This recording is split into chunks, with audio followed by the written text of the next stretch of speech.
नमस्कार विद्यार्थी मित्रों, मैं गजेंद्र सर आपके अपने YouTube चैनल पर आपका स्वागत है। आज हम 7वीं क्लास का गणित अध्याय 2 भिन्न एवं दशमलव प्रश्नावली 2.1 का अभ्यास करेंगे। प्रश्न नंबर 2 है, निम्नलिखित को अवरोही क्रम में लिखिए। सबसे पहले हम देखेंगे 2/9, 2/3, 8/21 लिखा है। सबसे पहले हम क्या करेंगे, तीनों संख्याओं का जो हर है उसको समान करने की कोशिश करेंगे। तो समान करने की कोशिश करते हैं।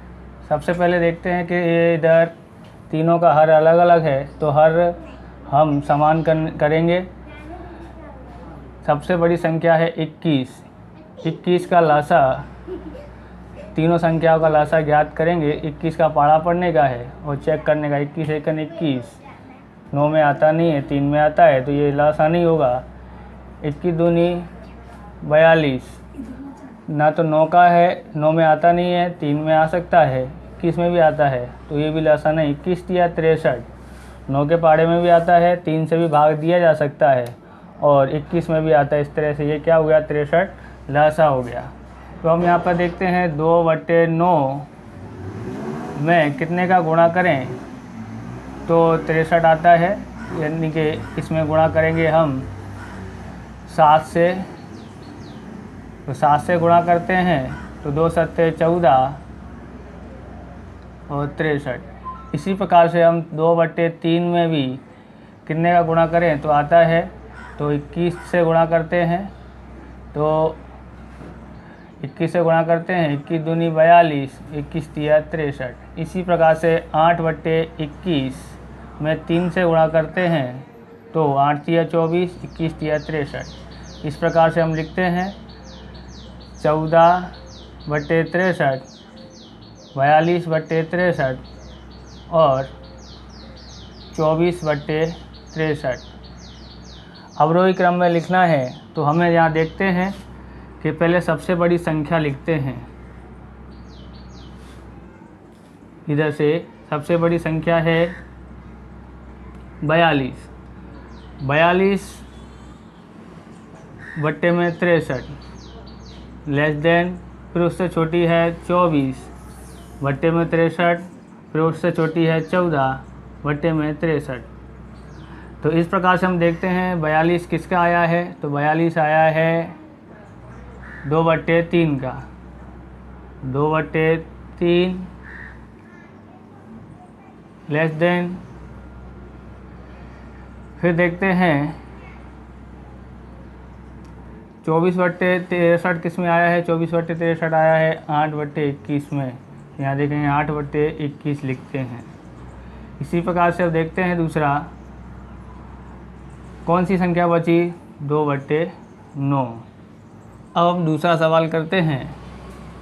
दूसरा सवाल में देखते हैं कि 10, 7, 5 यानी 1/5, 3/7, 7/10 हर समान करने के इनमें से भी। तो हर समान करने में देखते हैं, लासा लेते हैं, तो लासा सीधा सिंपल से लेती कि बड़ी संख्या कौन सी है, तो बड़ी संख्या 10 है, तो बड़ी संख्या का पाड़ा पढ़ते हैं। 10 एकन 10, 7 में आता नहीं है, 5 में आता है, इसलिए लासा 10 नहीं हुआ। 10 दूनी 20, इसमें आता नहीं है, इसमें तो आता है। 10 तिया 30, इसमें आता है, लेकिन इसमें आता नहीं है।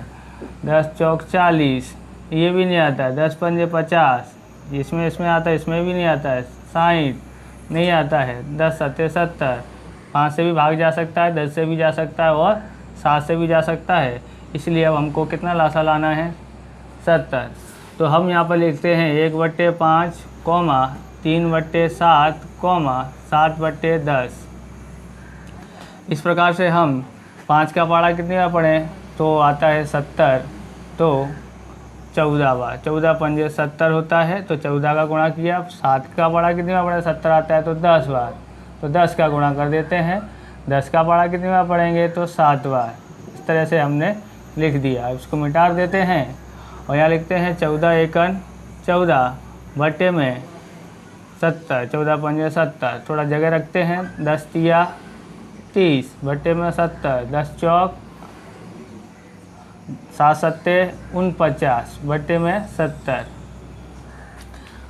अब हम यहाँ पर देखते हैं परिमेय संख्या में जो बड़ी संख्या है उसको लिखते हैं। तो सबसे बड़ी संख्या कौन सी है? तो 49 बट्टे में 70, और फिर उसके बाद 30 बट्टे में 70, फिर उसके बाद 14 बट्टे 70। अब हम यहाँ लिखते हैं मूल संख्या जो है 49 बट्टे 70 किसका है? तो 7 बट्टे 10 का। फिर उससे लिखते हैं 30 बट्टे 10 तो 3 बट्टे 7 का है। फिर उससे छोटी संख्या 1 बट्टे 5। इस तरह से ये पूरा हुआ है। अब प्रश्न नंबर 3 है कि एक जादुई वर्ग नीचे दिया गया है में प्रत्येक पंक्ति, स्तंभ एवं प्रत्येक विकर्ण की संख्याओं का योग समान होता है। क्या यह एक जादुई वर्ग है? यहाँ पर ये दिया गया है, ये सब जादुई वर्ग है, इसमें से ज्ञात करना है। स्तंभ यानी कि इस तरह से इसकी ओर जाता हो, इस तरह से इसको हम बोलेंगे पंक्ति।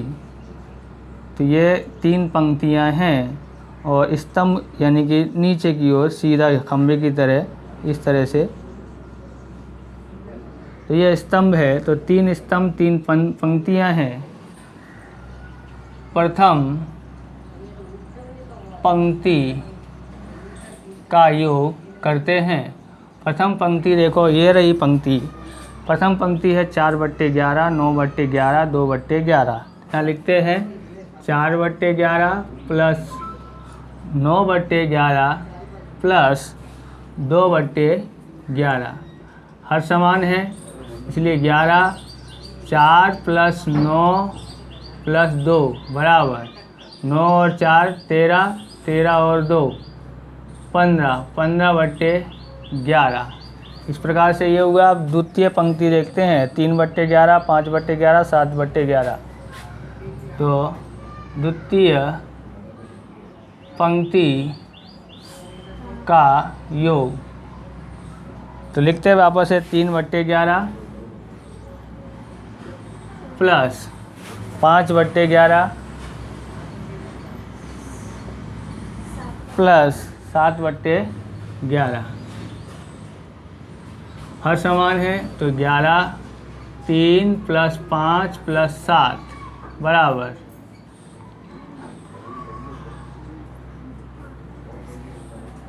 3 और 5 7, 3 और 5 8 और 7 15, 15 बट्टे 11। अब तृतीय पंक्ति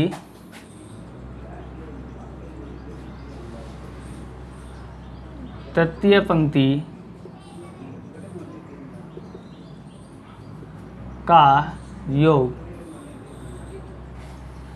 तृतीय पंक्ति है 8 बट्टे 11 प्लस 1 बट्टे 11 प्लस 6 बट्टे 11 बराबर हर समान है 8 प्लस 1 प्लस 6, 8 और 1 9, 9 और 6 15, 15 बट्टे 11। अब हम स्तंभ का ज्ञात करते हैं। तो प्रथम स्तंभ का योग, प्रथम स्तंभ यानी इस प्रकार से पूरा ये स्तंभ है खंबे की तरह। तो पहले 4 बट्टे 11, 3 बट्टे 11 और 8 बट्टे 11। 4 बट्टे 11, 3 बट्टे 11 और 8 बट्टे 11। 11, 4 प्लस 3 प्लस 8, 4 और 3 7 और 8 15, 15 बट्टे 11। द्वितीय स्तंभ का योग, तो द्वितीय स्तंभ है 9 बट्टे 11, 5 बट्टे 11, 1 बट्टे 11। 9 बट्टे 11, 5 बट्टे 11 और 1 बट्टे 11। 9 प्लस 5 प्लस 1, 9 और 5 14 और 1 15, 15/11। तृतीय स्तंभ का योग। तृतीय स्तंभ है 2/11, 7/11, 6/11। 2/11 प्लस 7/11 प्लस 6/11 बराबर 2 + 7 + 6, 2 और 7 9, 9 और 6 15, 15/11। अब तीसरा वस्तु ज्ञात करते हैं, विकर्ण। प्रथम विकर्ण का योग। प्रथम विकर्ण किस तरह से जाने का है, तो इस खाने में से इस खाने जाने का है और इस खाने में से इस खाने में जाना है। यानी 4/11 प्लस 5/11, 6/11।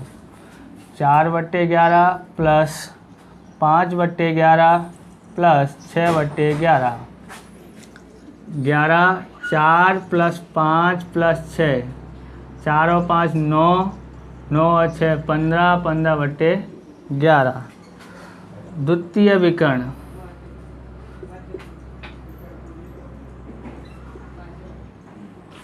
का योग।